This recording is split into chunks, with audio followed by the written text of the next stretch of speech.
Today, I'll walk you through how to use filter conditions in Make. If you find this helpful, be sure to like and subscribe, and let's get right into it.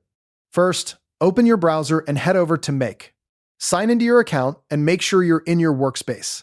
From the left navigation menu, click Scenarios. Find the specific scenario where you want to add or adjust a filter. Then click its name to open the scenario builder. You'll see your workflow laid out on the canvas, showing all the modules and how they connect. Look along any connection line between two modules. If there's already a filter, you'll see a funnel icon. Click that funnel icon and the filter configuration window will open.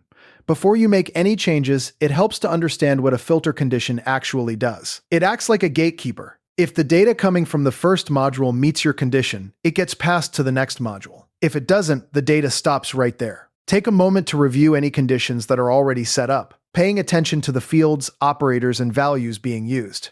To add a new condition, click Add Condition. A new rule row will appear. Now, select a data field from the previous module's output.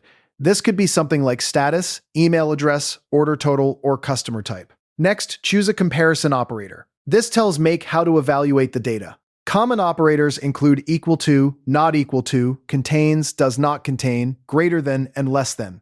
Then enter the value you want to compare against. For example, if you want to let through only approved records, you'd set status equal to approved.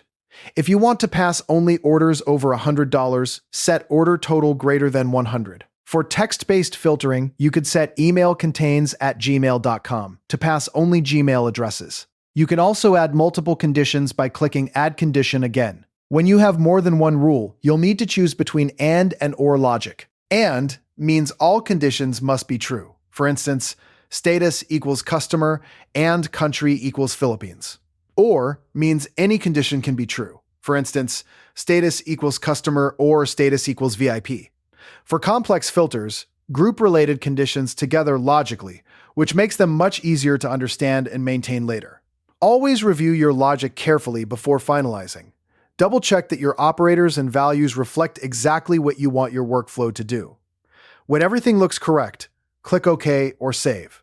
The updated filter will now be applied to that connection. And that's how you use filter conditions in Make to control exactly which data moves through your scenarios.